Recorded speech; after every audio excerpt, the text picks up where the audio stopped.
E aí, abra no Salmo 54, que começamos a estudar há 2 semanas atrás. Salmo 54, a partir do verso 1, a palavra do Senhor vai nos dizer assim: ó Deus, salva-me pelo teu nome, faze-me justiça pelo teu poder. Escuta, ó Deus, a minha oração e dá ouvidos às palavras da minha boca. Pois contra mim se levantam os insolentes e os violentos procuram tirar-me a vida, e eles não têm Deus diante de si. Eis que Deus é o meu ajudador, o Senhor é quem me sustenta a vida. Ele retribuirá o mal aos meus inimigos, por tua fidelidade acaba com eles. Eu te oferecerei sacrifícios voluntariamente. Louvarei o teu nome ao Senhor, porque é bom, pois Ele me livrou de todas as aflições e os meus olhos viram a ruína dos meus inimigos. Pai querido, muito obrigado, porque Tu és fiel, como cantamos, mesmo quando somos infiéis. Tu és bom, mesmo quando, Senhor, a nossa bondade é tão falha. Ó Pai, muito obrigado porque o Teu amor não muda. É um amor, Senhor, que sempre nos envolve na Tua graça. Muito obrigado porque o Senhor está aqui conosco, porque essa é a Tua promessa, e o Senhor não é homem para mentir, e o Senhor cumpre as promessas que tem feito a cada um de nós. E nesta hora te pedimos, fala conosco, toca o nosso coração, torna-te irresistível. Ó Pai, que o calor da Tua presença nos aqueça, assim como aquela nuvem de fogo, Senhor, aquela coluna de fogo aquecia o povo no meio do deserto à noite. Que o Senhor esteja aqui a envolver-nos com a Tua graça. É aquilo que oramos no nome precioso de Jesus. Amém e amém. Você pode sentar-se, querido. Esse salmo, como a gente já começou a ver, ele foi escrito no contexto daquilo que está acontecendo em 1 Samuel, capítulos 23 em diante, não é? E aí Davi está fugindo de Saul, e nessa fuga ele vai para o deserto, não é? Da região de Zif. Ali ele é traído pelos seus irmãos, né, da mesma tribo, a tribo de Judá, e ele é quase preso, não é? Porque ele fica totalmente cercado, sem saída nenhuma, com os seus 600 homens, cercados por 3.000 homens de Saul, mas de uma maneira miraculosa, Deus o livra, porque chega um emissário dizendo que os filisteus chegaram estavam invadindo a terra, então Saul bate em retirada para defender a sua nação, e de uma maneira sobrenatural, que não tinha saída nenhuma, ele vê o livramento de Deus, coloca uma pedra naquele lugar, como um marco memorial, e louva a Deus. E este salmo foi escrito em louvor ao Senhor. E como a gente começou a analisar esse salmo, nós vimos que ele trata de sentimentos que são colocados, porque a oração é sempre uma expressão de sentimentos. E o primeiro sentimento que ele colocou é: Senhor, eu preciso de um socorro sobrenatural, não tem saída para mim. E aí então a gente foi descrevendo o que estava acontecendo e como Deus ouviu esta oração. Depois ele coloca um segundo sentimento: Senhor, eu preciso de cura para minha alma ferida. E aí ele lembra das palavras que foram ditas contra ele, julgando as suas intenções, os ataques violentos tentando matá-lo. E aí também ele olhou para aquelas pessoas que não entendiam o chamado de Deus na sua vida e o combatiam por causa do chamado de Deus, e ele disse: Senhor, eu preciso de cura porque o meu coração está rasgado diante destas coisas. E aí vem a ministração do Senhor na sua vida. Mas nessa manhã eu queria olhar para um terceiro sentimento que Davi coloca aqui nesse contexto desse salmo. agora muda o tom. Primeira parte do salmo é um clamor: Senhor, eu preciso de socorro. A segunda é um pedido de cura da alma. Mas a terceira começa o louvor. E o louvor começa com uma necessidade que é colocada diante de Deus. Ele diz assim: Senhor, eu preciso reconhecer o que o Senhor tem feito por mim. Preciso reconhecer o que o Senhor tem feito por mim. Isso aparece nos versículos 4, 5 e 7. Olha só o que a Bíblia diz: Eis que Deus é o meu ajudador. O Senhor é quem me sustenta a vida. Ele retribuirá o mal aos meus inimigos, por tua fidelidade acaba com eles, pois ele me livrou de todas as minhas aflições e os meus olhos viram a ruína dos meus inimigos. O terceiro sentimento é a necessidade de reconhecer o que o Senhor faz na nossa vida. Sempre que nós lembramos o que Deus já fez na nossa fé, durante a nossa jornada de fé, então a nossa fé é fortalecida e o nosso ânimo abatido se revigora. E é por isso que Davi aqui nesse trechinho, ele enumera as lembranças dos atos de Deus a seu favor. Eu não sei você, mas de vez em quando eu fico desanimado. Você também já ficou desanimado aí? Eu já fiquei muitas vezes desanimado, não é? Depende do que está acontecendo, depende do momento que você está enfrentando, não é? E às vezes não é por nada. A gente sabe que Deus é bom, a gente sabe que Ele é tremendo, Ele é maravilhoso, mas eu não estou bem, não é? Já aconteceu isso com você? Eu não estou bem, não é? E eu não consigo explicar. Dá um negócio assim, minha mulher diz que dá um nó na garganta. Já teve nó na garganta, né? Aquele negócio assim que fica travado, a gente não sabe o que é. E eu acho que esse era um momento que Davi estava vivendo. E é interessante porque às vezes esse nó na garganta vem logo depois que passa um momento muito difícil. Não sei se você já aconteceu com você, não é? Você está dirigindo o carro, leva uma fechada, quase bate, não é? E de repente você encosta o carro, a perna treme, não é? Porque enquanto você estava no meio daquilo lá, não dava tempo de tremer a perna e dá um nó na garganta, né? E aquele momento assim que parece que está acalmando, mas a gente está com aquela revolução dentro da gente. E eu acredito que esse era o momento. Ele colocou lá a pedra, Saul foi embora e ele ficou quietinho no canto dele e ele começou a dizer: misericórdia, Senhor, o que aconteceu aqui? Eu não entendo direito o que está acontecendo aqui.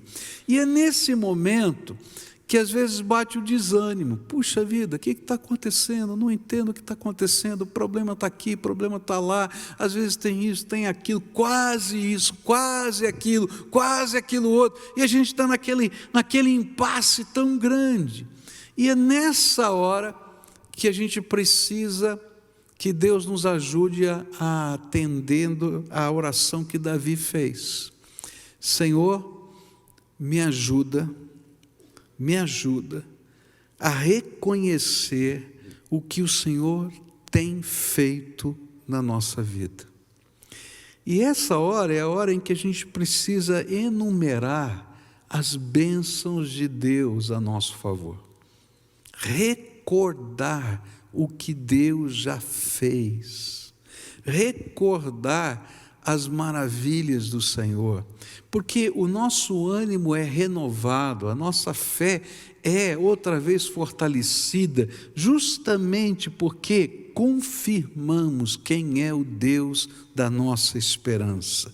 E é isso que Davi faz. A primeira coisa que ele faz é lembrar: Deus é o meu ajudador.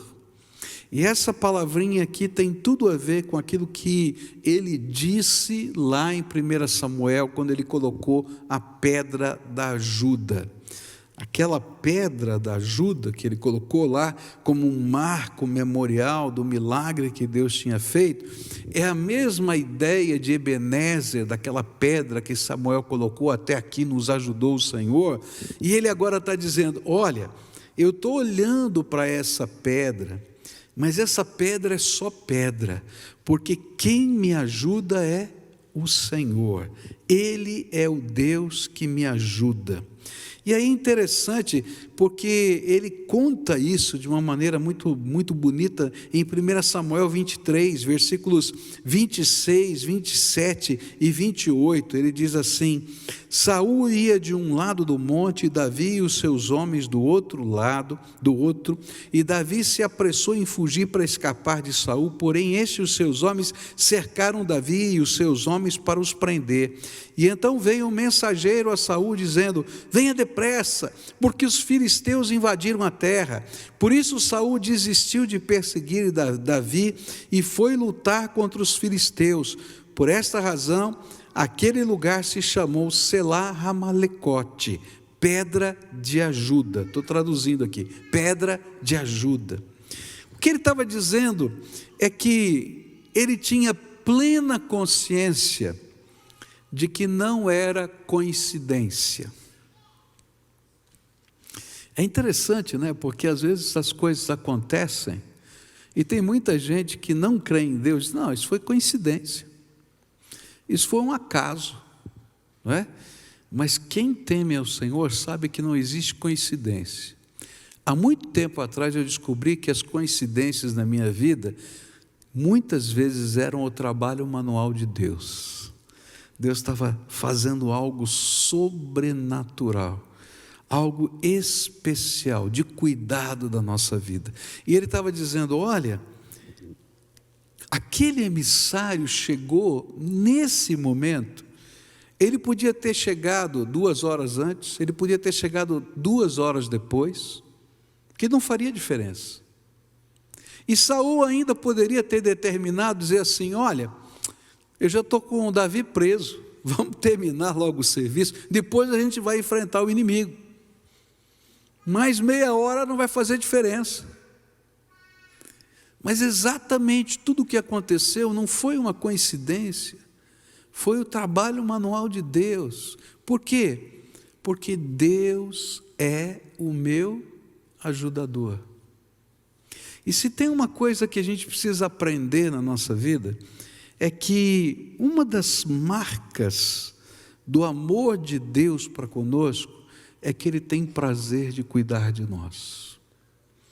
Eu não sei como você encara isso, mas a Bíblia diz algumas coisas que são tremendas. Ele diz assim: o anjo do Senhor se acampa ao redor daqueles que o amam e os livra. Eu fico pensando nisso. Você já parou para pensar que Deus colocou o exército celestial a serviço do povo dele? A palavra de Deus vai dizer que os anjos são espíritos ministradores a favor dos servos de Deus. E nesse momento tem anjos do Senhor ao teu redor. Eu não os vejo, eu não os sinto, mas eu sei que eles estão aqui porque Deus prometeu e Ele não mente. E Ele está lá cuidando. Mas não para aí, Ele é o meu ajudador. E a Bíblia vai nos ensinar, por exemplo, Jesus ensinou que Ele não nos deixaria órfãos, que Ele nos mandaria o Espírito Santo, não é? O Consolador, o Ajudador, que estaria conosco, que nos faria lembrar tudo quanto Ele tinha dito, que não nos permitiria ficar em confusão. Que coisa tremenda! A Bíblia diz para a gente que o nosso Deus, o Todo-Poderoso, que se assenta no trono do universo, se inclina para ouvir o clamor dos seus filhos. A Bíblia diz, olha que coisa tremenda, que cada vez que você chora uma lágrima, Ele recolhe a lágrima que você chora no seu odre e escreve a razão dela no seu livro. Às vezes a gente está desanimado porque se esquece quem é o nosso Deus. Ele é o nosso ajudador. Agora, isso são promessas das Escrituras. Agora, se você olhar para a sua vida, quantas vezes na sua vida Jesus, o seu Salvador, foi a sua pedra de ajuda? Quantas vezes você imaginou que não tinha jeito? Quantas vezes você imaginou que não tinha saída? Quantas vezes você imaginou que não havia como, que não havia alternativa? E algo aconteceu que você não consegue explicar, que você não consegue entender, que você não consegue descrever. Como graça de Deus, intervenção de Deus. E você só pode dizer, louvado seja o nome do Senhor. Você consegue lembrar pelo menos uma delas? Consegue lembrar uma, pelo menos? A Bíblia fala para a gente que a gente precisa reconhecer o que Deus já fez na nossa vida. Porque quando nós começamos a reconhecer o que Deus já fez, nasce outra vez a esperança e a fé para aquilo que Deus ainda vai fazer em nós. Eu não sei o que você está vivendo, eu não sei as coisas que estão acontecendo na tua vida, mas eu posso dizer para você, Deus não terminou de escrever a sua história. Essa semana eu estava desanimado, né? Essa mensagem é para mim, não é para você não, tá? Eu estava desanimado, e aí comecei a orar, né? E aí comecei a meditar na palavra de Deus lá em Jeremias, e lá no livro de Jeremias, o profeta dá uma palavra muito interessante, porque os babilônios tinham entrado, conquistado a terra, não é? E na profecia que Jeremias tinha dito, todos os utensílios do templo seriam levados embora, mas eles deixaram lá algumas coisas, e ficaram algumas coisas para trás. E aí Jeremias recebe outra vez uma profecia que diz para ele assim, olha, pode dizer para o povo que aquilo que ficou para trás também vai, porque eu vou cumprir tudo exatamente como eu falei. E o interessante é que eu tinha aberto a Bíblia assim espontaneamente nesse texto, e aí depois abri a Bíblia espontaneamente em outro texto, em Jeremias no capítulo 50 e pouco, onde dizia assim, aqueles utensílios que tinham ficado foram levados. E aí Deus estava dizendo, está vendo? Toda palavra que eu proferi, toda palavra que eu proferi, toda promessa que eu já fiz, vai se cumprir integralmente. Pode ser que num determinado momento você não veja todo o cumprimento, mas ainda não terminei de escrever a história. A caneta está na minha mão, o papel está na minha mão, e eu estou escrevendo a história da sua vida. Sabe, às vezes nós ficamos desanimados porque imaginamos ou que Deus não tem a caneta, ou que o papel caiu no chão, ou que a gente não entendeu muito bem. Não é verdade? Mas o Senhor quantas vezes confirma na nossa vida a sua própria palavra dizendo, eu sou o Deus que tem o controle de todas as coisas na palma das minhas mãos. Não terminei de escrever a história. Esse Deus é o meu ajudador, é o seu ajudador. Já parou para pensar nisso? Que coisa linda! O meu ajudador, o seu ajudador, não é uma pedra que está aqui. A pedra é só o marco memorial. Eu posso olhar para essa pedra e saber que Ele é o meu socorro presente em tempos de aflição. E é isso que Davi vai dizer nesse texto. Ele vai dizer que Ele é aquele que cuida do nosso coração, da nossa alma, que está trabalhando na nossa vida, nas tristezas mais profundas que nos envolvem. Ele manda os seus anjos, Ele trabalha ao nosso redor, Ele toca a nossa alma. Quando a gente precisa tomar grandes decisões e a gente não sabe o que fazer, o Senhor dá palavras de orientação. Quando a gente não tem respostas, Ele é a resposta.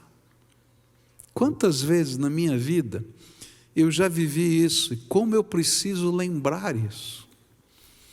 Lembrar que Ele fala, lembrar que Ele toca, lembrar que Ele se move, lembrar que Ele mexe com o cenário que está à nossa volta, que Ele é o nosso socorro bem presente no tempo da angústia. Lembra de como Ele já tocou a tua vida? Lembra como Ele já mandou pessoas na hora certa e você dizia, como pode ser exatamente agora? Ou como de repente, sem nenhuma explicação, o cenário muda e a gente não entende o que aconteceu. Deus é fiel. Ele é a nossa pedra de ajuda, Ele é o nosso socorro presente. É isso que a palavra de Deus está nos ensinando. Segunda coisa que Davi vai dizer é que, eis que Deus é o meu ajudador, o Senhor é quem sustenta a minha vida. E aí ele vai olhar para um outro aspecto. Além de proteção, ele vai olhar agora para suprimento.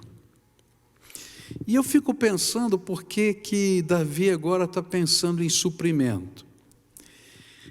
Davi estava no deserto, fugindo de um inimigo que queria matá-lo. E ele tinha que se preocupar com uma tropa de 600 homens.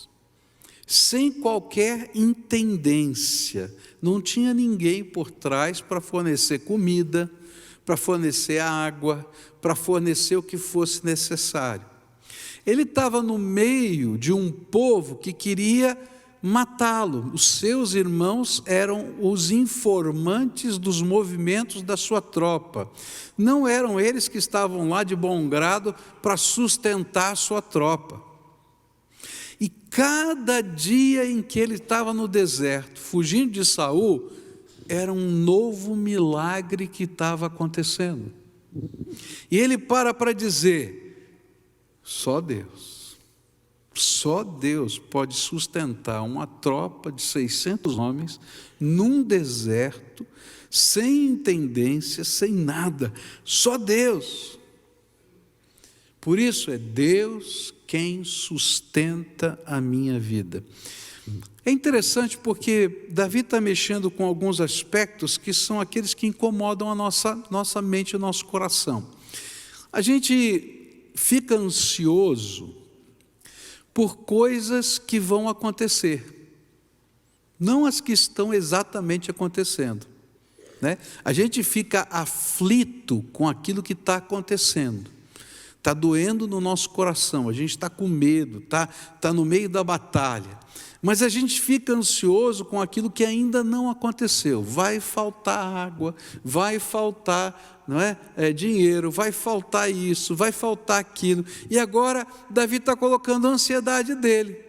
Como é que eu vou manter uma tropa no deserto? Eu não posso ir para a cidade, essa região é perigosa. O que eu vou fazer? Eu tenho que ir para um lugar ainda mais remoto para que eu não possa ser morto. Mas como é que eu vou fazer isso? E aí ele lembra de uma coisa: é Deus quem sustenta a minha vida.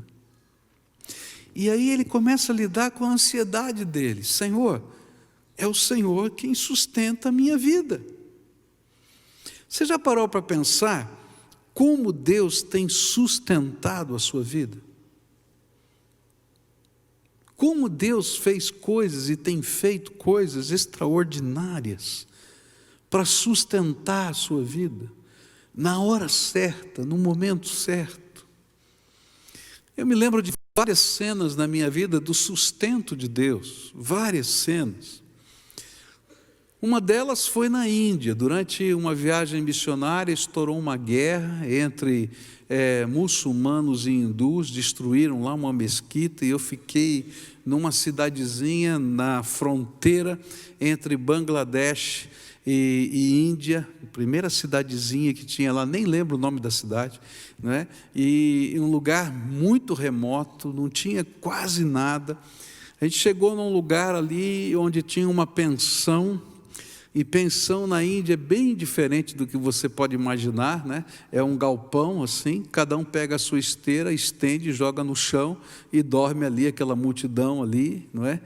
E nós estávamos numa equipe missionária de 4 pessoas, e Deus revelou o sustento dele em todos os aspectos. Antes da gente sair daqui, eu nunca tinha recebido até hoje tantas ofertas para uma viagem missionária como eu recebi.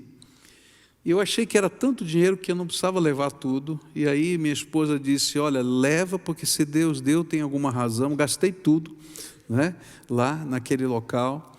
Mas foi muito interessante, porque no meio daquela situação toda, naquele único lugar que existia, a gente conseguiu um quarto para os 4, graças a Deus. Primeiro dia tinha comida, no resto não tinha mais. E aí eu fiquei pensando, como é que vai ser? E aí saí na rua, fui o único que teve coragem para sair na rua. Saí na rua, vi uma porta meio aberta, entrei, e lá estava gente comerciando. Ninguém falava a minha língua, eu não falava a língua deles, mas ali por sinais dava para se entender. E consegui comprar algumas coisas, e a gente comeu o que eu consegui comprar. Cozinhei ovos, não é? Dentro de uma caneca. Foi tão interessante ali, o suprimento de Deus. Não faltou nada um dia, nem um dia, porque é Deus quem sustenta. Me lembro quando as crianças eram pequenas, né, os nossos filhos eram pequenos, e um dia acabou tudo. E eu orei agradecendo a Deus um peixinho assado que tinha em cima da mesa, e disse, esse é o último, nós vamos agradecer o último. Me lembro, Michel era pequenininho, ele ficou tão preocupado, mas não tem mais, papai? Não, não tem, mas vamos agradecer, Deus é que vai suprir. E fui levá-los à escola. Quando voltei, uma irmã da igreja chegou com o carro dela e falou, pastor, você pode me ajudar? Abriu o porta-mala. Ela tinha cozinhado 15 dias para colocar no freezer da minha casa comida para um mês. Quando as crianças chegaram, eu mostrei para eles assim, como Deus é bom, né, papai? 15 dias antes ele já tinha provido, eu não sabia. É Deus quem sustenta a minha vida. Na minha vida, muitas situações, no tempo de infância, de adolescência, quantas e quantas situações do sustento de Deus, da gente imaginar que não vai dar, que não vai conseguir, na hora exata, que a gente achava que não tinha jeito, vem a graça de Deus, vem o livramento do Senhor.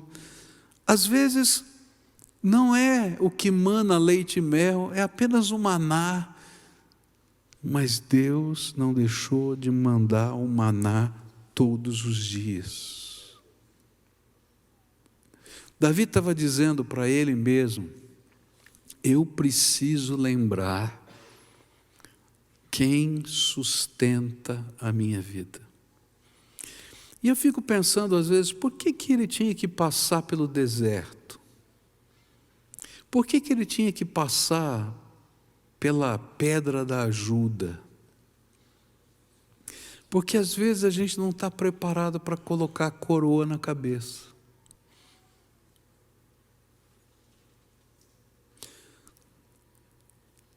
Se talvez Davi não tivesse passado por todas essas situações, ele não poderia ser o rei que Deus queria que ele fosse, para aprender a temer a Deus e a confiar no Senhor, quando ele tivesse ou não tivesse, quando ele conhecesse ou não conhecesse, quando o poder estivesse na sua mão ou não estivesse.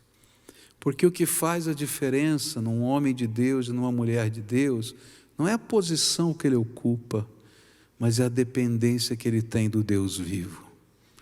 E ninguém aprende a depender de Deus se não tiver que depender dele. Às vezes a gente demora de aprender as lições. Eu às vezes digo assim: Senhor, eu estou muito devagar, o Senhor me ajuda, porque eu queria que fosse mais rápido, e eu não aprendi ainda, então me ajuda, Senhor, né? Porque se a gente aprende rápido, passa pela lição mais rápido, senão a gente repete outra vez, né? Então às vezes a gente fica na mesma lição. Então o Senhor tenha misericórdia, né? Eu tenho que passar para a próxima lição. E é interessante que depois ele vai dizer assim: Senhor, me ajuda a não apenas perceber que o Senhor é a minha ajuda, o meu sustento, que o Senhor é aquele que supre a minha vida, mas me ajuda a ver como o Senhor lida com os que me machucam. E eu acho interessante aqui, esses versículos 5 e 7.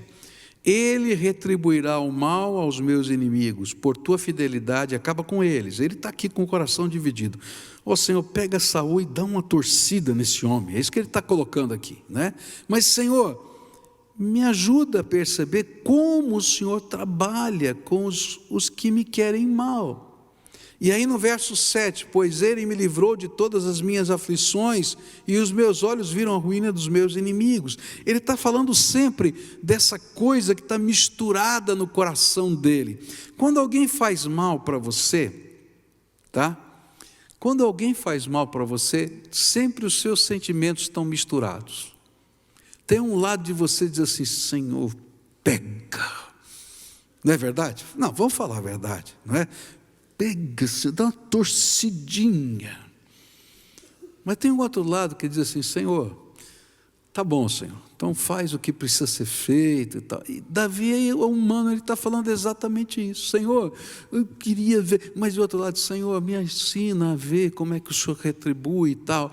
E aí é interessante que quando a gente vai lendo a história que está lá em 1 Samuel, a gente vai descobrir que Davi vai aprender na sua própria vida como Deus retribui, como é que Ele funciona, como é que Ele lida com essas situações da nossa vida. E a primeira coisa que ele vai aprender é que Deus também usa da sua graça com aqueles que nos machucam. E aí a gente não gosta muito disso, não. Não é verdade? E é interessante que na história que está lá, nos capítulos 23, 24, 25 e 26 de 1 Samuel, depois você pode ler em casa, por 2 vezes Deus dá uma nova oportunidade para Saul poder se reconciliar com Davi. 2 vezes ele se reconcilia e depois abandona a reconciliação. E aí a gente vai aprender uma grande lição. Quando eu estou caminhando com Deus e Ele é a minha ajuda e Ele é o meu sustento, eu preciso reconhecer os atos de Deus também com os outros. Se você deseja que Deus tenha graça para com você, misericórdia para com você, amor para com você, que te dê mais uma oportunidade, então você vai ter que aprender a ver Deus fazendo isso com outras pessoas.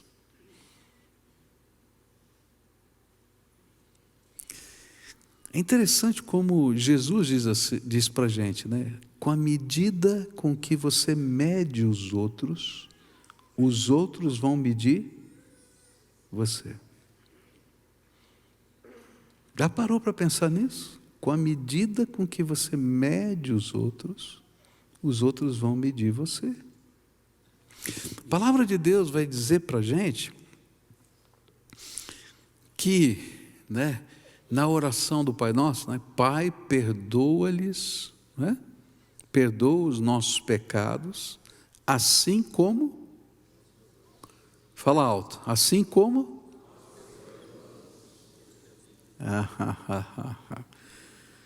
Eu não gosto desse pedacinho da oração, né? Perdoa os nossos pecados, amém. Quantas vezes você ora esse pedacinho da oração do Pai Nosso? Na maior parte das vezes você diz, perdoa os nossos pecados, amém. Mas olha só o que Jesus ensinou, assim como nós perdoamos.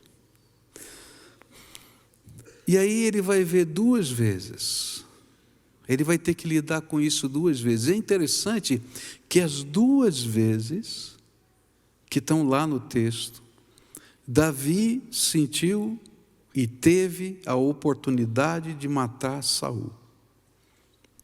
Na primeira vez, ele pega a espada dele, e ele não consegue matar Saul. E sabe o que ele faz? Ele corta um pedaço da roupa de Saul e leva embora.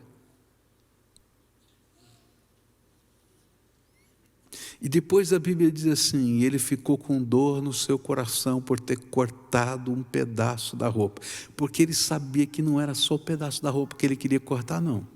Ele queria cortar a cabeça de Saul. Na segunda vez, o soldado dele, o general dele, vai dizer para ele, não, Davi, deixa comigo, da outra vez você só cortou, mano, deixa comigo. É uma cravada só com a lança, eu resolvo de uma vez. Não, de jeito nenhum. Não vou tocar no ungido do Senhor. O que a Bíblia está ensinando para mim é que quando eu recordo tudo quanto Deus já fez, eu tenho que recordar a graça de Deus na minha vida. E tenho que aprender graça com Deus. E saber que quem cuida dos filhos dele é Deus. Quem cuida é Deus. Eu não sei se você já brigou com o seu irmão. Já brigou alguma vez com o seu irmão? Já? Acho que toda família já teve uma briga de irmão, né? Agora pergunta, já teve uma briga de soco e pontapé? Assim, briga mesmo. Eu já tive. Mas há uma coisa interessante que Deus vai ensinar para a gente, não é? Através da família. Quando eu brigava assim com meu irmão, eu apanhava. Porque o meu pai dizia assim, o pai dele sou eu, não é você. Eu trato dessas questões. E sabe, esse é um princípio que a gente aprende em casa e que vale para a vida. Quem trata o coração dos nossos irmãos é Deus. Por isso a gente vai aprender com graça. Mas a gente vai aprender também com a justiça de Deus. E aí a gente vai ver que ora Deus trata com graça, mas ora Deus trata com juízo. E Deus já estava tratando com o juízo. Sabe por que Saul estava tão indignado com Davi? Porque Deus tinha dito para ele, retirei a unção de você e coloquei sobre esse moço aqui. Ora Deus trata com graça, ora Deus trata com juízo. E a grande lição é permitir que Deus me use e Ele mesmo trabalhe o seu propósito na vida das pessoas que nos cercam. E nem sempre será o que imaginamos, mas sempre será o melhor. Deus está trabalhando e eu vou ver com os meus olhos o seu bom trabalho, porque Ele é bondoso para comigo. Porque só Deus conhece o coração de cada homem e quanta bondade de Deus para Ele lidar com um homem como eu, que sou pecador, que você é pecador também. Porque Deus é fiel, porque cada uma das suas promessas estão se cumprindo cada dia, e por isso eu creio que ainda verei se cumprir as que ainda não se cumpriram. Mas hoje eu celebro o livramento da minha aflição. Cada marco, Cada pedra da ajuda precisa ser um memorial de celebração à fidelidade de Deus. Em tempos de angústia, como nós precisamos contar as bênçãos do Senhor. Se você está abatido, lembre-se do que Deus já fez.